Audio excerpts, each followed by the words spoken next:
Hello, welcome to another episode of Flying High with Flutter. I'm your host, Alan Wyma.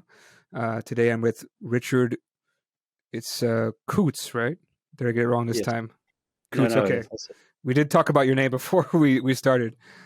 He's the creator of MVVM Plus. He's here to talk about his package and also MVVM. As I mentioned him earlier, I don't really understand too much about MVVM, so I'm here to learn myself. Welcome, Richard. How are you? Thank you. Very good. Thanks for having me on. Yeah, we were talking a little bit about your past, right? I think it's good to kind of let people know, who you are, right? Now, were you a programmer all your life, or when did you get I into it? was, yeah. So, I think I had the common experience where in high school they kind of brought in some computers, and I just gravitated towards them. We bought a Commodore 64. I'm going to date myself, and for our home computer, and just like a lot of developers, just kind of just loved it. So started coding at a young age, and then went to university, and then around when I entered the professional world, C and C++ were kind of coming of age. So I just gravitated towards that, and just loved it. You working with object oriented programming and all that kind of good stuff. Um, I I always gravitated towards graphics. I just loved anything visual that I could write code and then have it splash on the screen. I did some kind of graphics engine, low level stuff with OpenGL and C++, and wrote a 3D graphics engine that I developed a video game with, and it also had some 2D components. So enjoyed that, but more than that, I liked working with graphics APIs where somebody else did the hard part, and I could just more quickly work with an API and write stuff. So that was, I think, really the first kind of half of my career. The Flutter part happened as we chatted a little bit about 3 years ago, where I was looking to get into mobile, and I was listening to an Angular podcast, and one of the guests talked about Flutter. And at that point, Flutter, React Native, and Angular were kind of dominating the mobile world for cross-platform, and Flutter was kind of the new kid on the block. And when I heard that Flutter had its own graphics engine, I was all in at that point. That was all I had to hear. I had worked with cross platforms that use the native like widget libraries, and in my opinion, there is some remarkable tech, but at some point they get a little messy when they have to cross platform to all these other native API libraries, and the thing about Flutter is they own the whole graphics engine. So if things get messy, they can just clean it up. Like they own everything. So that was 3 years ago, and I've never looked back since. I mean, like when you were started programming, like when you were really young, were you what kind of languages were you actually using though?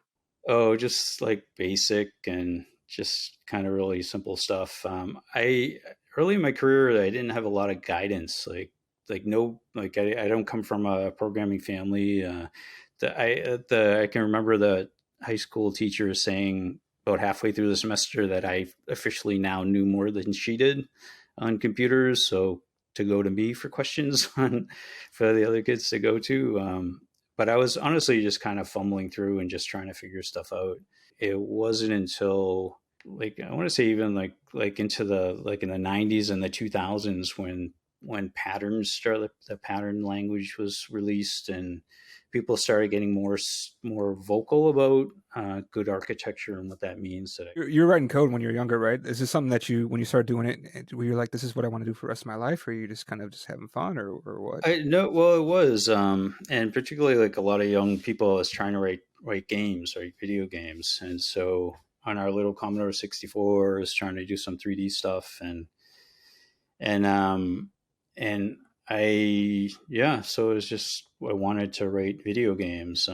So I went to university. I ended up I come from a long line of electrical engineers and was kind of pushed into the electrical engineering or encouraged to pursue that. So I actually have a master's in electrical engineering with a focus on electromagnetics. But when I got into the field, I was quite relieved that pretty much all engineers are programmers these days. So I ended up working for a company outside of Boston called MITRE and doing radar system analysis and writing C and C++ to simulate radars and do signal processing and things like that. So I used to, at the time, I used to joke that I was a software developer pretending to be an electrical engineer because I just love the software part. But I mean, from basic to C, C++, I mean, that's a huge jump, right? It's really quite different. Well, it is, but like a lot of engineering programs, I was taught C in my undergraduate development. So when I got to the company, they were older developers, so they were all using Fortran, Fortran 77 to be specific. So I was like the new kid, and brought in C and C++ and started kind of teaching people that, and yeah. Okay. Yeah. I mean, how did you feel? Because I'm just kind of curious because, Dart it's actually a pretty fast language when you compile it, because it goes basically, quote unquote native, but it's a garbage collected language like, with C. I mean, that there's a lot of stuff with it. Do you feel like such a headache to like keep, you know, control of memory and pointers and all those kind of things? Uh, no, I think it's not easy for sure, and you get some pretty nasty bugs that become challenging to track down. But no, I kind of like that part. I liked being a little close to the metal and having pointers that you could kind of increment through memory and doing all that kind of fun stuff. I will say your comment about Dart back in the '90s when I was hitting C++ pretty hard. I didn't realize in hindsight I know it, but at the time I was wanting for Dart and Flutter. I was asking questions like, so I was fluent in C++, but then I want to write like a script or something to do some file management. And I would say like, why can't I write this in C++ and have it like managed, like write it and run it as a managed program, or at least like a reduced version of C? Why can I only compile C++? Like, why can't I run it as a managed language? And then, I did the cross platform was pretty non-existent at the time. And so I did some, the equivalent of Unix development. And then somebody said, we got to port this over to Windows.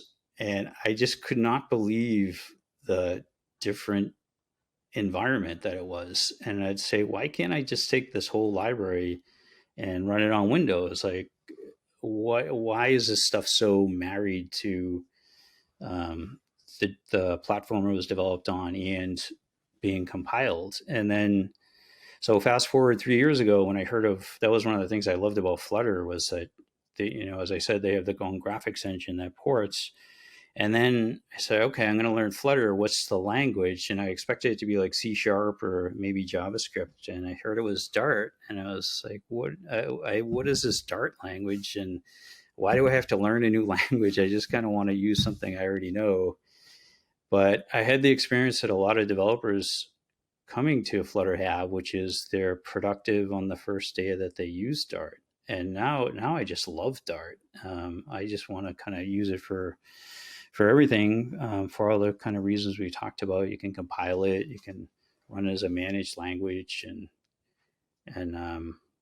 yeah, and I don't miss having to do the garbage collection. Oh yeah, and not to mention, like you said, those the hard to track bugs. I mean, just kind of a question. Have you taken a look at Rust before or no? I have not. I get the feeds in my news feed about it. It sounds amazing. Like if I wasn't so married to Flutter and Dart right now, so in love with Flutter and Dart, that would be the language I would be looking at right now. And I've been reading that they're moving it into like the Linux kernel, and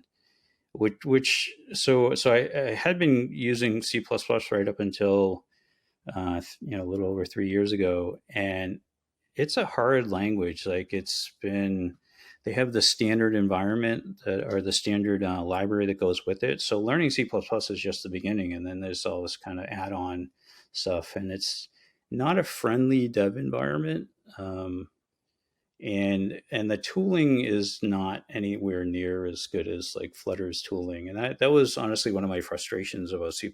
So they felt like the tooling and the documentation could have been better, but I also felt like all the people using C++ were old and kind of either knew what it was or knew like the workarounds or the documentation or whatever. So there wasn't a lot of incentive from the C++ community to kind of up their game.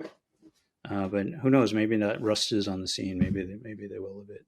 Yeah, I mean, the reason I asked is because you said like those hard to track down bugs. I mean, supposedly with Rust, you can't do a lot of those. I mean, I think those are usually like when you say hard to track down bug, you're talking about like concurrency things like locks and I'm kind of curious about what kind of hard to track down bugs you're talking about.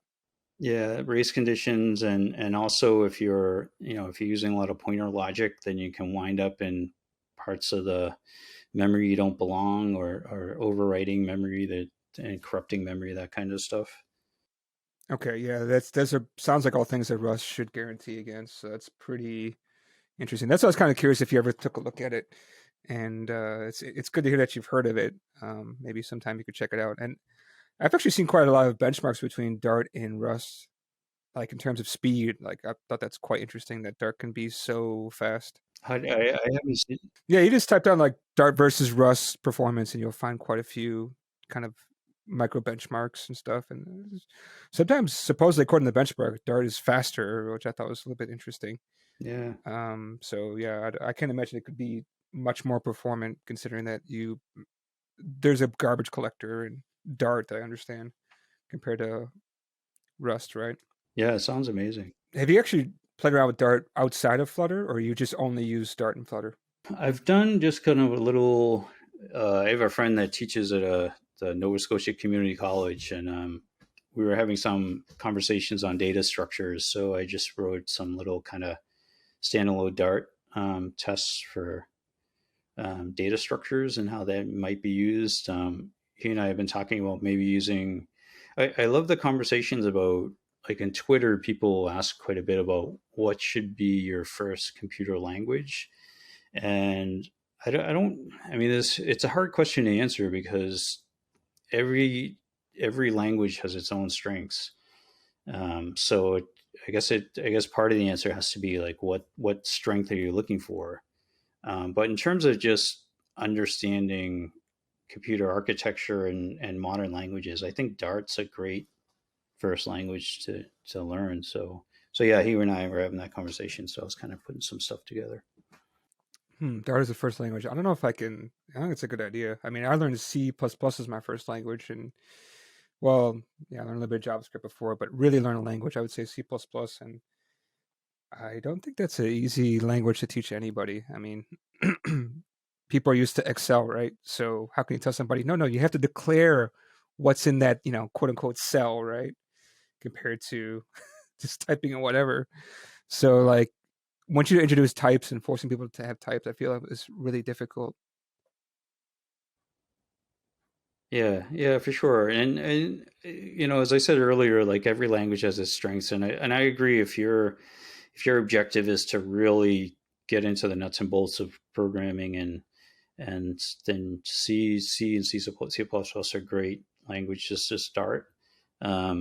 If you're looking just to get something on a screen fast and kind of learn the basics, then Dart wouldn't be a bad place to start too. Now are you saying Dart or Flutter, right? Because I think to see something on the screen, Flutter would be more so. Like that's be a little bit more clear, just in case. Yes, yes, Dart and Flutter. Yeah, no, I agree, and then it kind of reminds me of like what you said before, like oh maybe I can kind of go in this direction. When you're teaching programming or when you're first starting to get programming, even when you're programming now, you want to see stuff, right? So with a language like Dart and its awesome framework like Flutter, you can kind of see stuff, right? I mean, rather than just typing and having to do a bunch of print statements, you can actually see something and it becomes more real, right? especially with nowadays, it's like everything on your phone. Yeah, yeah, for sure. And as all the Flutter listeners know, Flutter is great for that. Yeah, and I guess to the and when I said see things on the screen, I guess I wasn't referring specifically to graphics things. I was more just something working, even if it's just like CLI text space app. And I've done some a little JavaScript along the way, and I honestly never understood JavaScript. It was just very there was I'd Google on how to Nobody do something. understands Yeah, JavaScript. I just want to say nobody understands it. It's always the yeah, weirdness. okay. And I guess that's Dart's strength. I think Dart's pretty clear, and when you go to do something, there's maybe a couple ways to do it, but yeah. And I would say the Flutter. So I came to Flutter like a little over 3 years ago from kind of a C++ kind of close to the metal background, and I didn't have like a React Native background or any uh, a web background, and I didn't find Flutter particularly easy. I mean, there's a lot of concepts that you have to wrap your head around, like the three widget trees that Flutter has, and that the API is declarative, but the Dart is not. It's imperative, and so it took me a while to kind of get really just the basic concepts down. So whenever I'm online on Stack Overflow or something, or Reddit, and somebody says, "Oh, Flutter's easy," and I kind of chime in like, "Well, it's easy if you have a background in these particular areas, but if you're coming in cold, like if you're a new developer and you've never written a line of software, and you want to write a Flutter app, there's I would recommend it, but I would say that there's a bit of a learning curve to wrap your head around." I don't know, like I did a lot of web when I was younger. I feel like an old man right now. Quite a few years ago when I first started off in my career, and I kind of would equate Flutter building mobile apps as kind of like Rails when you could build Okay. web applications. Have you done Rails before or no? I haven't done Rails, but when I was teaching Flutter at the community college there, and one of the students picked it up really fast, and I said, how are you picking this up so fast?" And he said, "Well, he was be doing some React development." He's like, "Oh, it's just like React. It has stateful widgets, stateless widgets," and he actually started. He said, "I'm now porting all my React stuff to Flutter," because he liked it more. Yeah, I mean I did some React a while ago. I don't feel it's so straightforward compared to some other stuff, but I think when I'm talking about Rails in this case, I don't know what may make sense for you, is like you don't really have to learn Ruby in order to write a Rails application. You kind of and the framework is so simple.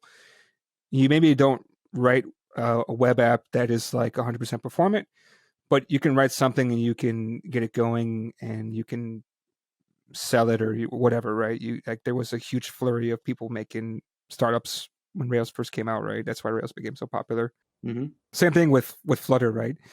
I did not learn very much Dart at all. In fact, I learned nothing. I just picked up Flutter, if that even makes sense, like what a widget is, and then some simple widgets, and I started going.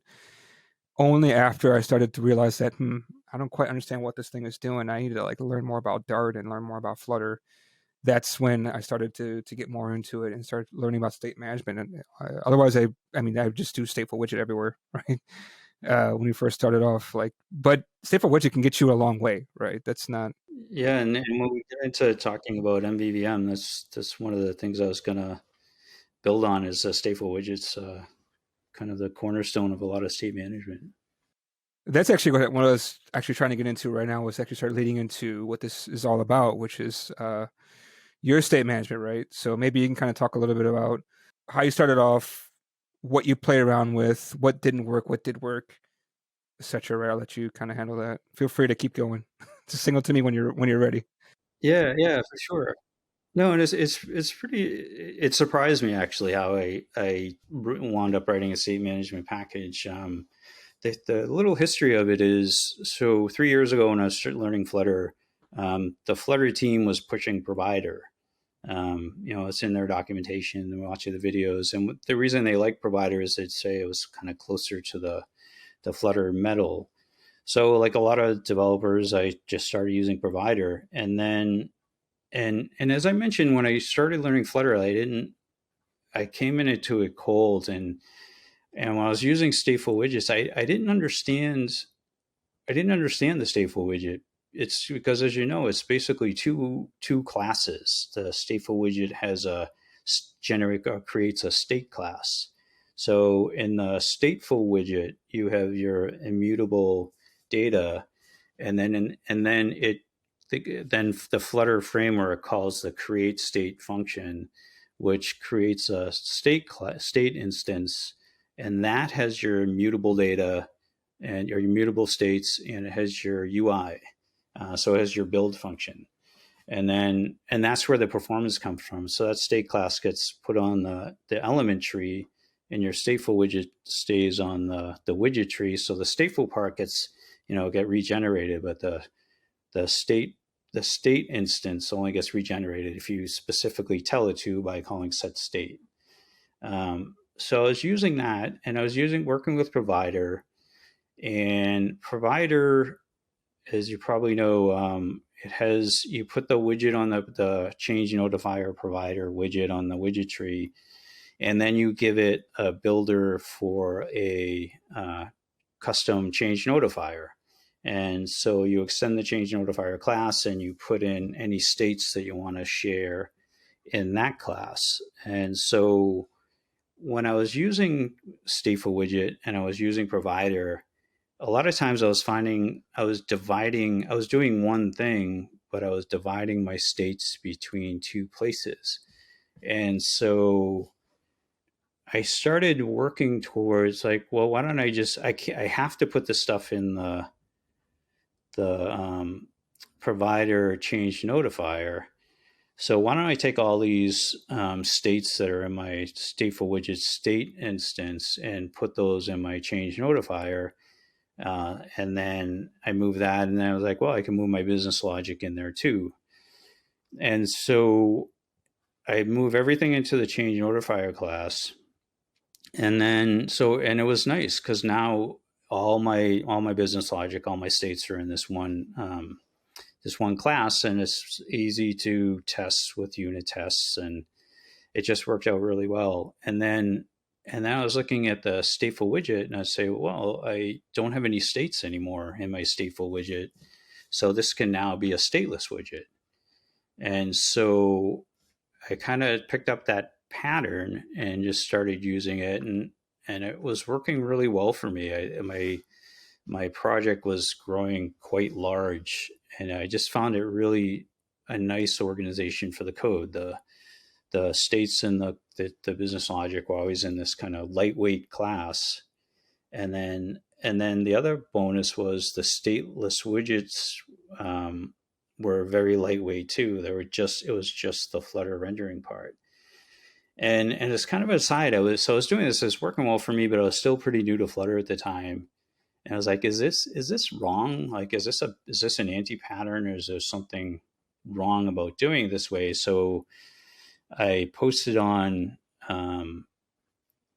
Stack Overflow just what I was doing. I say, am I missing something? Is this an anti-pattern? And Remy jumped on it, the developer of Provider and RiverPod.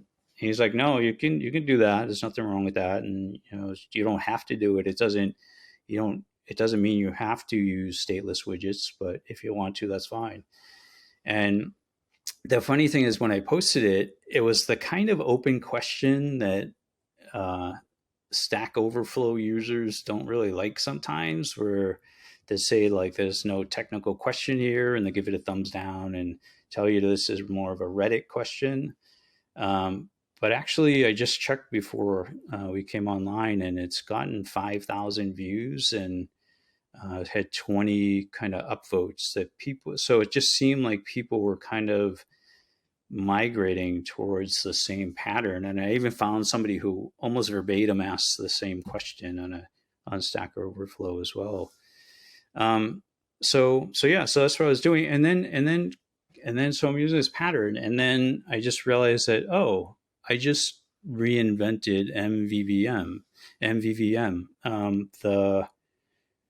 The stateless widget would be so MVVM, as you know, stands for model view model, and the idea is you have typically an immutable view class and a view model class or a model class that's heavily coupled to it, and then so that's what I kind of indirectly or accidentally kind of reinvented.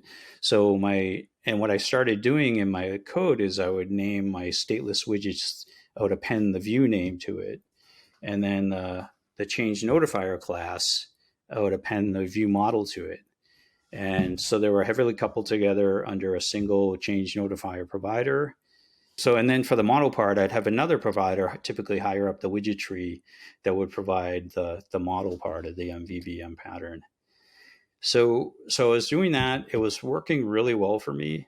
And then about a year ago, I got hired by Enzo Wealth, a fintech company out of New York, and they were using the BloC pattern. And so I had obviously heard about BloC and kind of read a few blogs about it, but I'd never used it. And so had to ramp up on BloC and work for them for 9 months. And I kind of never got BloC. I understood the like the BloC listeners and how to manage your states and how to emit states and things like that. But I was a lot slower than using my kind of MVVM pattern. And so did that for 9 months, and then joined CMiC out of Toronto 3 months ago. And so took a couple weeks off between just kind of recharge my batteries before moving on to CMiC, and said, I'm going to take this couple weeks and kind of dig into state management, kind of, because provider was doing what I needed it to do, but there's also some well-known limitations of provider that Remy's now addressing with RiverPod. So I knew I couldn't, I run into some of those limitations as well. And so okay, I can't really use provider anymore. Not a huge fan of BloC. Let me kind of look into this MVVM part a little bit more. So I looked for some packages out there. They didn't really resonate with me. And then I started like doing some tests, and what I found was that I could create my own custom widget that was that had a view called the view, and that it had a heavily coupled view model class, and that I could create this widget just by extending stateful widget. So stateful widget, and kind of when I was done, I was like, oh yeah, like stateful widget has everything I need for MVVM. The only problem with stateful widget from an MVVM standpoint is that it puts the UI in the states in the state class. So it mangles the two together. And for true MVVM, you want a delineation between your UI and your states. So if you take the build function from the stateful widget state class and just move that into the stateful widget portion, then you effectively have MVVM at that point. Your state class would now have just your states and your business logic, and your stateful widget class would have your immutable states and your immutable build function. And so with 60 lines of code, I extended stateful widget into a view class that's a generic class that has a view model builder. And so I wrote a Medium article about it, and I called it How to Extend a Stateful Widget into an MVVM Workhorse. And so I put that on Flutter Dev, and I was surprised how much attention it got. It got something like, on the first day, it got something like 31 upvotes. And when I kind of scroll down, like a typical article posted there might get like a half a dozen or something like that. And it generated an interesting conversation afterwards. One of the first person who responded said, like, why are you doing this when you could just use RiverPod? And then so I just kind of politely said, well, RiverPod is not for everybody. And MVVM's been around for, I looked this up recently, like 20 years. Like Martin Fowler developed his presentation pattern, and then Microsoft about 20 years ago with WPF like developed MVVM, and they put it out in a blog in 2005. So it's been around for 20 years. Other people followed up with in my post there said, I'm coming from Android and I don't understand Flutter and I miss MVVM, and I'm going to take this code and use this. So now that Flutter is moving on to desktop, where you have Microsoft people or developers writing using WPF and these other MVVM platforms, some of them might be coming to Flutter saying, kind of like where I was, where not a fan of these stateful widgets, are kind of a necessary evil. I miss MVVM, and so that was the motivation behind putting up on pub.dev. It's still so difficult for me to understand MVVM, like, because like I look at it and I feel like it's really so similar to MVC, where you have still something in the middle between the model and the view. It's very similar to MVC. And it's funny that you say you don't understand MVVM, because I don't feel like I understand MVC. So MVVM, it's very strict that your view only is allowed to talk to your view model, and your view models can only talk to your models. So it's very linear. And on the MVVM Plus package and in the article I mentioned, I have a little plot that shows that. And so it's very linear, very, very, very simple. And my understanding of MVC, it's more of like a triangle and correct me if I'm wrong, since you understand it better than I do, but like the view can also talk to the model, and then the controller is a little, yeah. How does that vary from MVC? It sounds so similar because for MVC, obviously the user would interact with the view will talk to the controller will talk to the model, and then it goes back down. So it's kind of like, this back and forth thing. As I said, it sounds so similar where you would have that. I mean, the only problem is that like sometimes some frameworks, like they let you do stuff with the model, right? But to me, it's always that there's this clear separation where it's, the view talks to the controller talks to the model, and the model and the view and the controller will take that model and then give it back to the view to render. And so I said it sounds so similar when I read about it. And so I'm like, what is the point of MVVM if you already have MVC? It just seems like the C and the VM is just, they're so similar. It's hard for me to really get what's going on and why it's so different. I agree that they are very similar. I think my limited understanding of MVC, I think the other possible difference between MVVM and MVC is that the view model class of MVVM is very tightly coupled, and Fowler called it the presentation class, where it presents data that's very specific to that particular view. So you would never have for example, you never have a view model that had two views. There's always that one-to-one correlation. And it reminds me of the stateful widget, where your stateful widget always has a state, and those two classes are tied together. It doesn't make sense for a stateful widget to have two states. It doesn't make sense for a state to be by itself. They're almost one and the same, except there's a delineation between the two on what goes where. The same's true for MVVM. There's always one view model.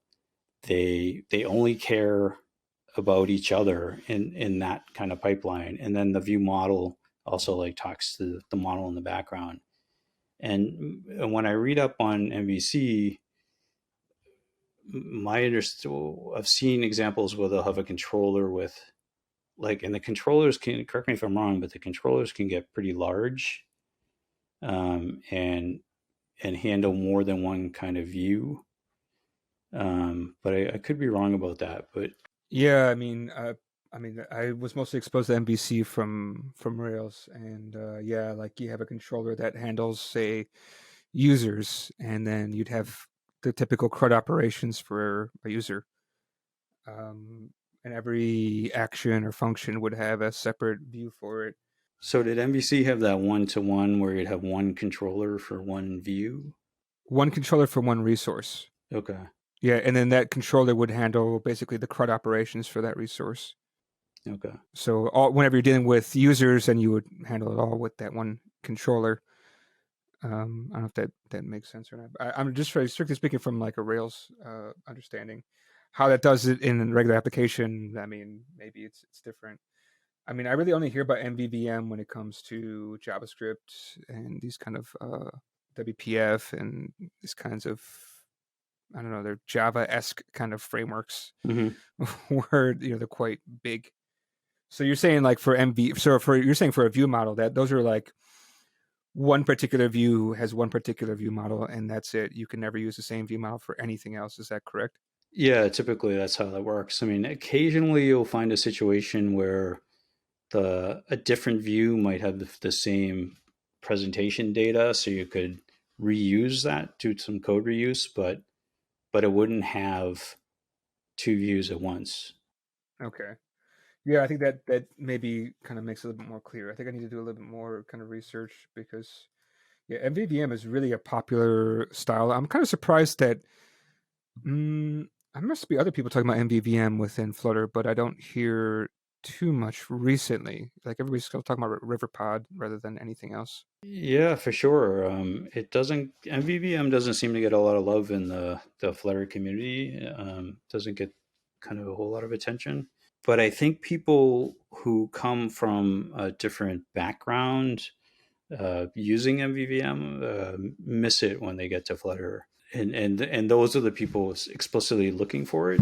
But if you've never used it, I think it's a situation where if you've never used MVVM, why would you want to? Like, why would you go looking for it? It's like you go to the website and say, what's the most popular state management package, which is what I did, and said, there's a lot of love for RiverPod and a lot of love for BloC, and so I'm gonna look between those two and pick one.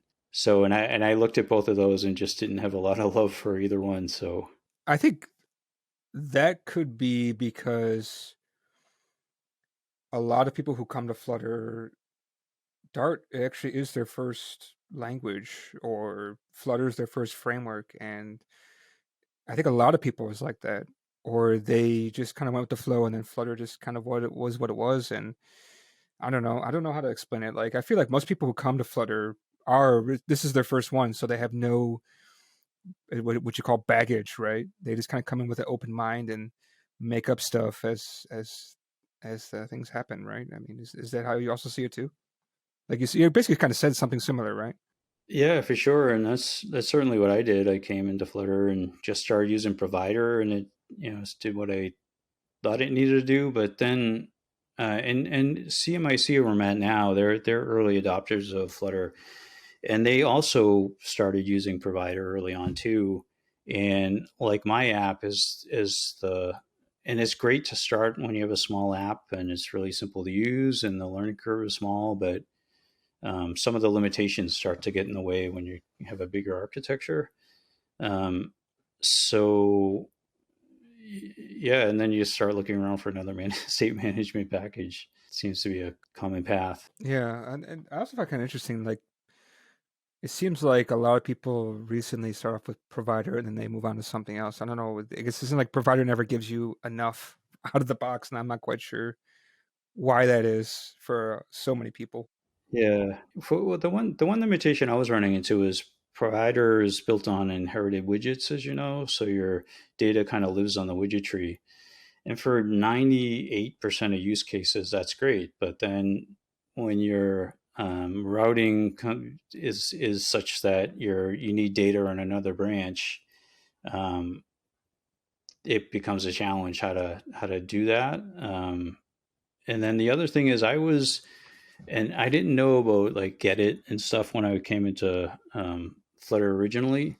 And so was doing what a lot of people did, which is for their single services, for those kind of models that you only need one instance of, I was just putting it at the top of the widget tree. So it was available for the whole app.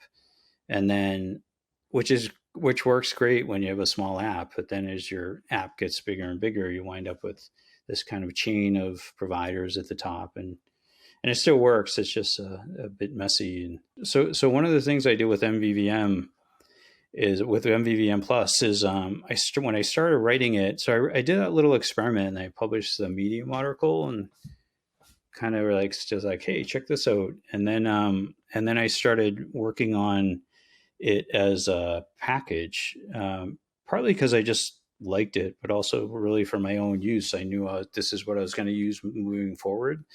And then kind of the big aha was like, man, if I had this 3 years ago when I started writing my app, it would have just made things so much easier. So as I started writing it, I realized that I needed the stateful widget part that we just talked about, but I also needed like a locator to get states that are either higher in the widget tree or whatever.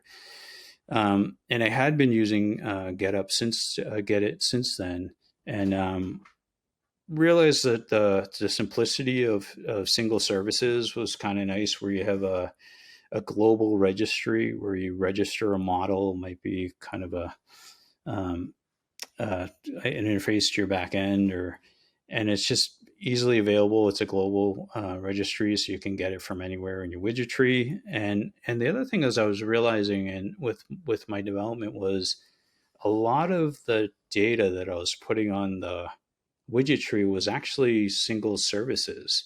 Like I would put a provider widget on the widget tree, but it would be the data model would be for your, like the profile editor data. And that was only ever live on the widget tree once. And it was kind of the presentation model for the presentation state for the whole feature. So there was really no reason for it to be on the widget tree. It could be in just a simple global registry.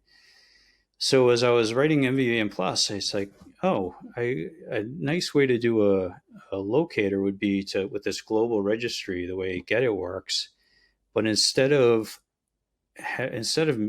manually managing the registry, I could put a widget on the widget tree that actually instantiated so use lazy initialization. And so the short story is my locator ended up looking a lot like the provider change notifier provider, where it lived on the widget tree. But when that widget got built and you went to reach for the data, it was actually going to a global registry. So when the widget got put on the widget tree, the lazy initializer was added to the registry. When you actually pulled the data, it got initialized. And then when the user clicked out of that feature and the feature was pulled off the widget tree, the widget was pulled off the widget tree, and as it was dispatched, it would go to the registry and pull the data off the registry as well. So this global registry became more dynamic, where it was tied to the widget tree, and as widgets so I ended up calling the package registrar, because as these registrar widgets were added to the widgets tree, then it would register in the registry, and then when they were pulled off, they would kind of come out. So it worked great. And so as I was writing MVVM Plus, I realized I was actually writing two packages, and that it'd probably be a good idea to separate them in case somebody else wanted to use this registrar package as well. And then so I developed that, and it was just a good exercise just to keep them as separate packages as well. It kind of kept the architecture a lot cleaner. And so as a result, MVVM Plus, I counted it a couple days ago. It's less than 200 lines of code, not counting documentation. It's a really lightweight package, which was for two reasons. One, it didn't have to be heavyweight, and also I just wanted to make a concerted effort to keep the learning curve as small as possible. And so I kind of talk in the introduction or the lead-in documentation that I'm just extending existing Flutter classes, and I add three methods to them. One is get, one is listen to, and the other is build view. And so you really just have to learn these three methods. And there are things that provider was already doing, but I just kind of made them a little more explicit. So the last kind of thing, so I had registrar that uses global registry. And then I realized that, well, there will be the odd times where you need multiple instances of the same data, and that the provider approach worked really quite well. So I added a feature to registrar that you could, when you added the registrar widget to the widget tree, you could specify whether you wanted the data to live on the widget tree or you wanted to live in the global registry. So then I kind of said, well, it's not really a registrar anymore because it deals with more than one location. So with Flutter, with pub.dev, you can't rename a package. So I'm going to retire registrar, and I just released BloC. So the idea is you can locate your models in two places: a global registry when you need just a single service, or you can put it on the widget tree where you need more of an inherited widget kind of approach. And it uses the same get and listen to functions. The only difference is if you're going to the registry to get a single service, you don't have to provide a context because it's just going to the global registry. But if you're looking up your data from an inherited widget, then you just give it a context, and then it just runs up the widget tree until it finds the widget just the way provider does. So that solved my biggest issue with provider, which was just kind of, it didn't have the get it functionality that I was looking for. And it couldn't reach across like a widget tree. And the one last thing I'll say about BloC is that for that odd time where you have several widgets of the same type on the widget tree, but then say you want to fire up an editor to edit one of them, and that editor is going to fire up on a different branch of the widget tree, so it needs access to that register. You can, BloC has a function where you can actually have it exist on both the widget tree and the global registry at the same time, so that the editor can find it, do what it needs to do, and then when it's done, it just unregisters it, and it goes effectively back to the widget tree. Okay. Yeah, I know that's definitely one of the problems with. I know for sure BloC with Flutter BloC provider has this problem. I'm guessing provider has the same issue, like you said. You can only find by type. You cannot find by specific instance, right? That's my understanding. Yeah. So with BloC provider, correct me if I'm wrong. That's actually, it uses provider under the hood. Yeah, so that's why I want to make sure is the problem with BloC provider or provider itself, and then it seems like provider itself. Yeah, yeah, and using BloC at my previous company, I would run into those same situations where we would create a new branch and we'd need data that was provided on one branch but non-accessible in the other branch. So even with BloC, I was kind of running into the provider was still kind of haunting me a little bit. Yeah, I'm still using BloC for most things, but I heard the new version of RiverPod coming out is supposed to be really good, but I haven't had a chance to take a look at it. Have you taken a look at it yet? I haven't. I've looked at just kind of briefly, and at CMiC they actually use RiverPod, so I'm going to have to ramp up on it pretty shortly. But no, I haven't really kind of done the deep dive yet.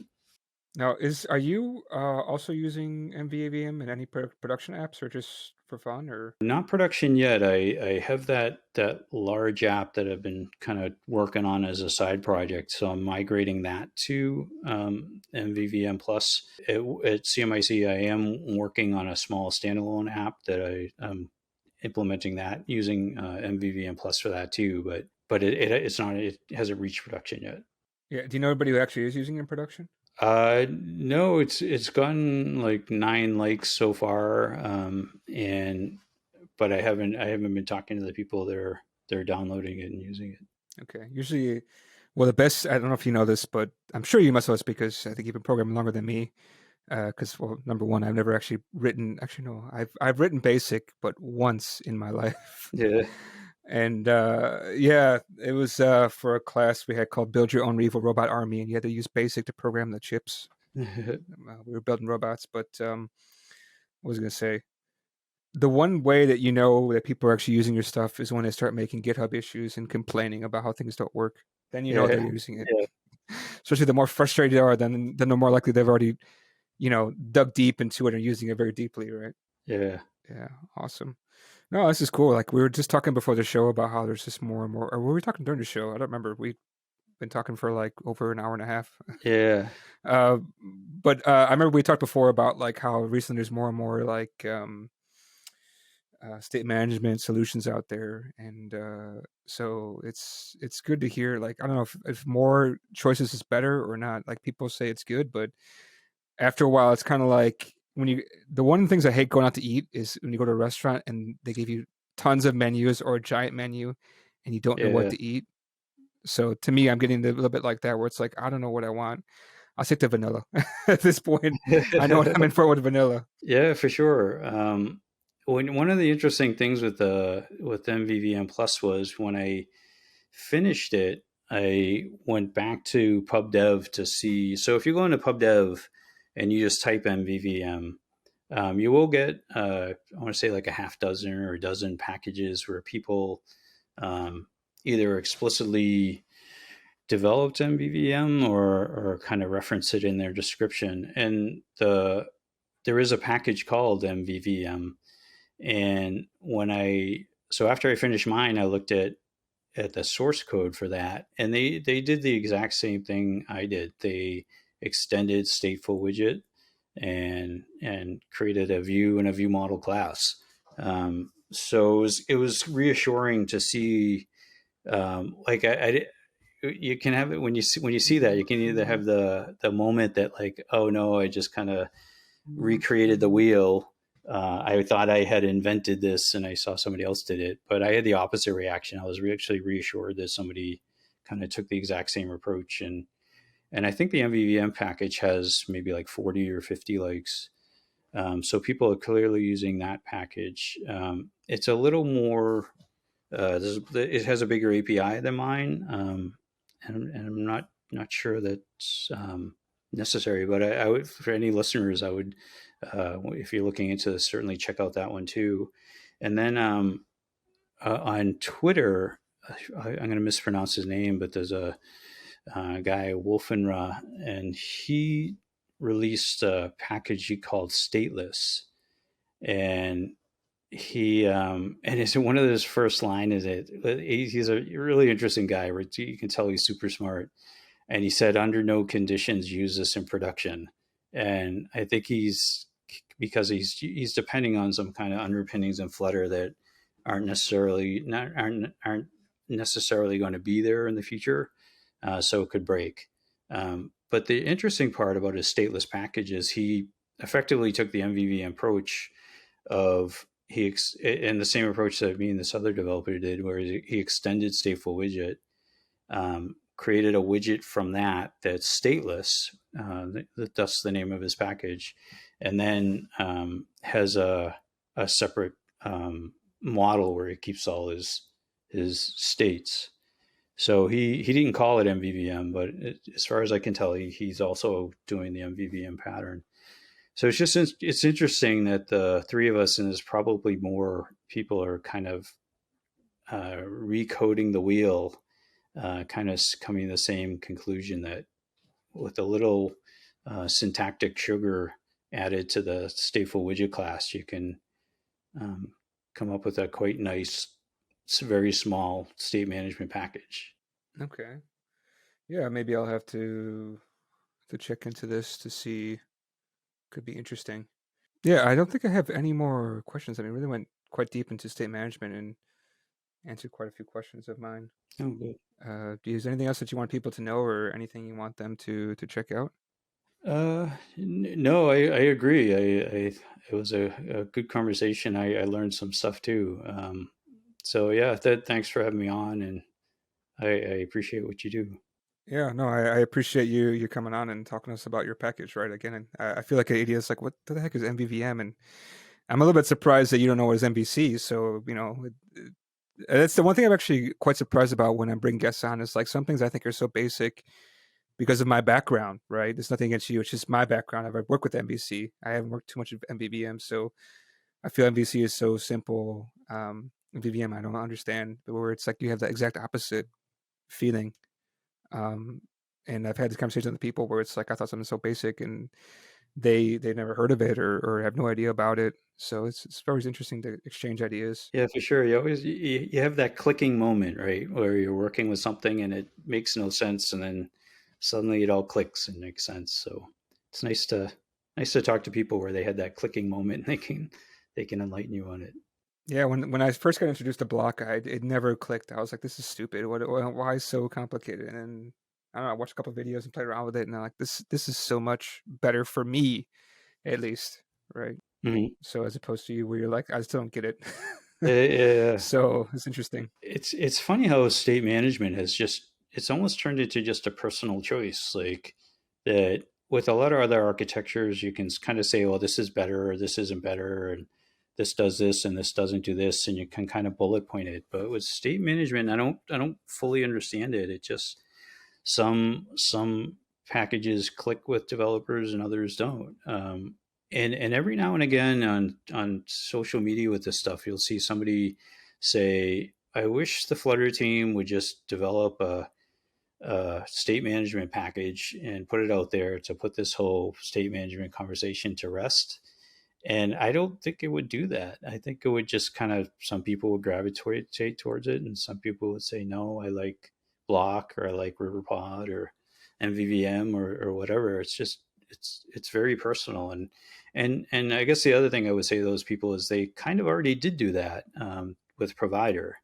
And so that was, so here we are today with Remy's moving on to RiverPod, and he's going to retire Provider. And um, yeah, it's an interestingly personal choice. Yeah, that's also what I heard. I was like, were they retired provider? Because I think I talked to him in the past, and he was kind of saying it wasn't.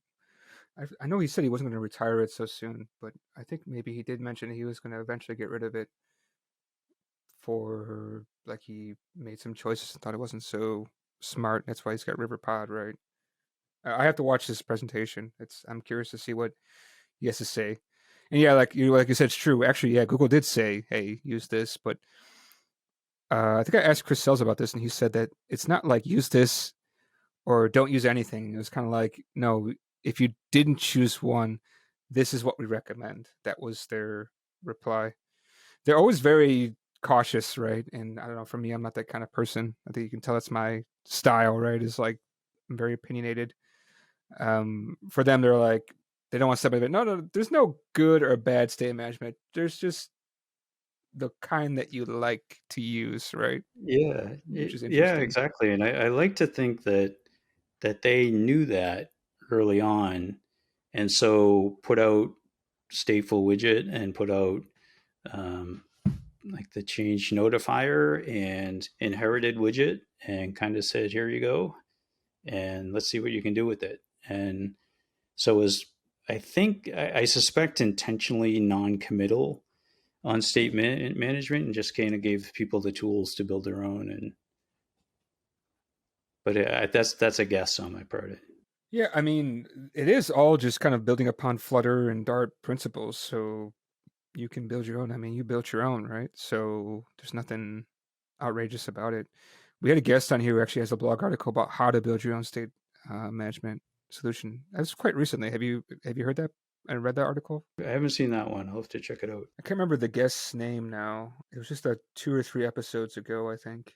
Yeah, okay, I'll check it out. And was the instruction on how to develop BloC, like the underpinnings of BloC, or I think it was just basically any of them. Give me a second. Sounds like I should have listened to that before I wrote mine.